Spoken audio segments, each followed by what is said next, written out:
Et si je vous disais que le match le plus important de la semaine en Ligue des Champions n'était pas seulement un match de football, mais un véritable séisme sportif et humain qui a failli tout faire exploser? Mardi soir, à Lisbonne, au Estádio da Luz, le stade de la lumière, on a vécu quelque chose de rare. Quelque chose que les caméras n'ont pas pu ignorer, que les commentateurs n'ont pas pu taire, et que les supporters du monde entier ont regardé, bouche bée, avec un mélange de stupéfaction et de colère. Le Real Madrid est venu à Lisbonne avec une mission claire, prendre sa revanche. Battu lors de la phase de Ligue dans ce même stade, le club le plus titré de l'histoire de la compétition Reine d'Europe devait se racheter. Et il l'a fait. Mais pas de la manière dont tout le monde s'y attendait.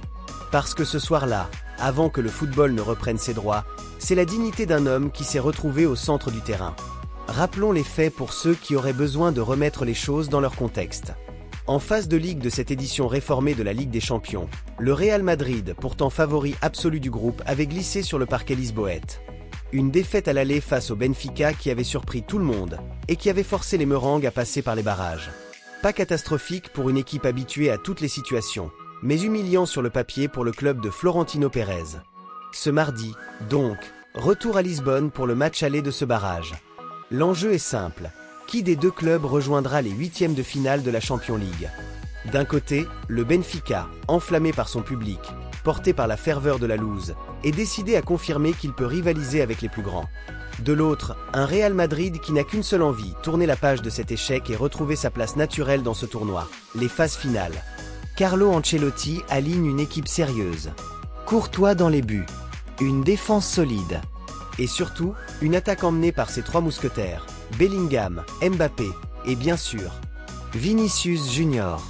Car ce soir, c'est lui la star. C'est lui l'homme du match. Mais pas seulement pour les raisons sportives que vous imaginez. Le match commence. Les deux équipes se livrent à un duel intense. L'atmosphère est électrique. La pression est palpable. Et puis, à un moment qui restera gravé dans les mémoires de cette édition de la Champions League, le match s'arrête. Pas à cause d'une blessure. Pas à cause d'un carton. Non. L'arbitre suspend le jeu pendant près de 10 longues minutes, presque 10 minutes de chaos, de confusion totale, d'intervention tous azimuts suite à des propos qui auraient été tenus par un joueur du Benfica envers Vinicius Junior. Des propos décrits comme possiblement racistes. 10 minutes. En plein match de Ligue des Champions. Dans un stade plein à craquer. Sous les projecteurs de l'Europe entière. On voit Vinicius visiblement affecté. On voit les capitaines se concerter avec l'arbitre. Les délégués UEFA s'agitent dans les tribunes. Les joueurs des deux équipes sont regroupés en cercles distincts, attendant que la situation se clarifie. Et dans les tribunes, l'ambiance bascule entre sifflets, huées et une forme de malaise général que même les plus fervents ultras du Benfica semblent ne pas savoir comment gérer. Parce que voilà le paradoxe terrible de cette soirée. Vinicius Junior est l'un des joueurs les plus talentueux de sa génération. Il est aussi, et c'est une réalité qu'on ne peut pas occulter, l'un des joueurs les plus ciblés par le racisme dans le football européen ces dernières années. En Liga espagnole, il a vécu des situations similaires, des scènes révoltantes qui ont déclenché des procédures judiciaires, des déclarations de club, et même des réactions diplomatiques entre le Brésil et l'Espagne. Et ce mardi soir à Lisbonne, le spectre de ce racisme systémique dans le football refait surface. Brutalement, l'arbitre, après consultation, décide de reprendre la partie. Le ou les auteurs présumés de ces propos ne sont pas expulsés dans l'immédiat, la situation reste floue. Les investigations sont en cours. Mais le message est passé. Ce type de comportement ne doit plus passer sous le radar. C'est dans ce contexte de tension maximale, dans cette atmosphère qui a basculé de l'excitation pure à quelque chose de beaucoup plus lourd, que le football reprend ses droits. Et là, sur le terrain, quelque chose de beau se produit. Parce que Vinicius Junior, lui, il répond de la seule façon qu'il connaît vraiment. Pas avec des mots. Pas avec de la colère incontrôlée. Avec le ballon. Dans un match tendu, verrouillé, où le Benfica défend avec intensité et conviction, c'est lui, Vinicius, qui trouve la faille. Un superbe but, une action de classe pure qui rappelle à tous ceux qui pourraient encore l'oublier que cet homme est l'un des meilleurs joueurs du monde actuellement. Le geste technique, l'instinct, la confiance, tout y est. Et quand il célèbre, on ne peut s'empêcher de voir dans cette course et dans ce cri quelque chose de plus grand qu'un simple but en barrage de Champions League. C'est une réponse. Un uppercut symbolique. Une façon de dire, vous pouvez m'atteindre, vous ne pouvez pas m'arrêter.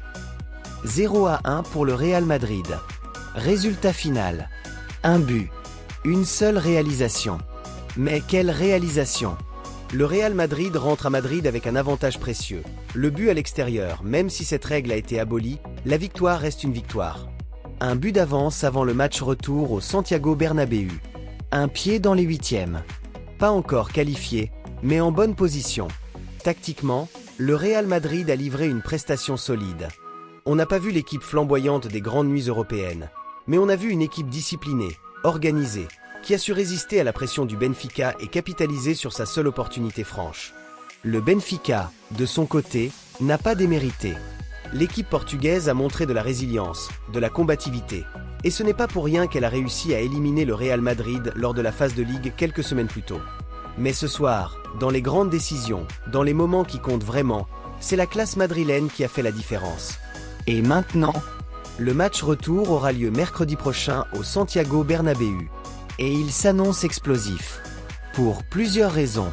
Premièrement, le Benfica doit impérativement marquer. Une défaite 0-1, ce n'est pas éliminatoire, mais ça oblige les Portugais à aller chercher au moins un but à Madrid. Et marquer à Bernabéu, c'est l'une des tâches les plus difficiles du football européen.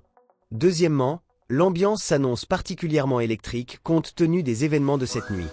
Vinicius Junior qui rentre à la maison après une soirée aussi intense émotionnellement, c'est une histoire qui s'écrit d'elle-même.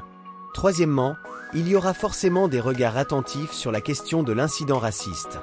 Les instances vont-elles prendre des sanctions? L'UEFA va-t-elle réagir fermement? Ou va-t-on assister au énième classement sans suite qui entache la crédibilité du football européen dans la lutte contre les discriminations? Ce sont des questions cruciales.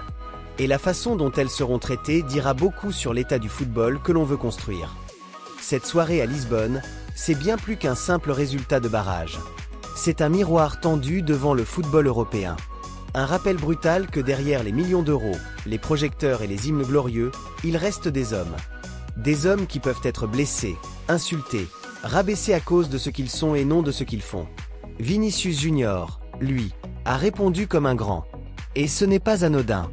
Le match retour au Bernabéu mercredi prochain promet d'être l'un des matchs les plus commentés, les plus attendus, les plus chargés émotionnellement de ces phases éliminatoires. Une rencontre qui dépasse le simple cadre sportif. Alors voilà ma question pour vous, la communauté.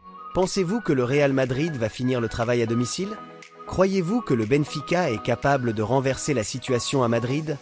Et surtout, parce que c'est peut-être la question la plus importante de toutes, pensez-vous que l'UEFA va enfin prendre les mesures nécessaires pour que des scènes comme celle de ce soir appartiennent définitivement au passé? Dites-le moi en commentaire. Je lis absolument tout. Si cette vidéo vous a plu, si vous pensez que ces sujets méritent d'être traités avec sérieux et passion, laissez un pouce bleu, ça prend 2 secondes et ça m'aide énormément. Abonnez-vous à la chaîne si ce n'est pas encore fait. Activez la cloche pour ne rater aucune analyse. Et partagez cette vidéo autour de vous avec tous les passionnés de foot que vous connaissez. On se retrouve mercredi pour analyser le match retour en direct ou juste après le coup de sifflet final. Soyez là. Ce sera chaud. À très vite.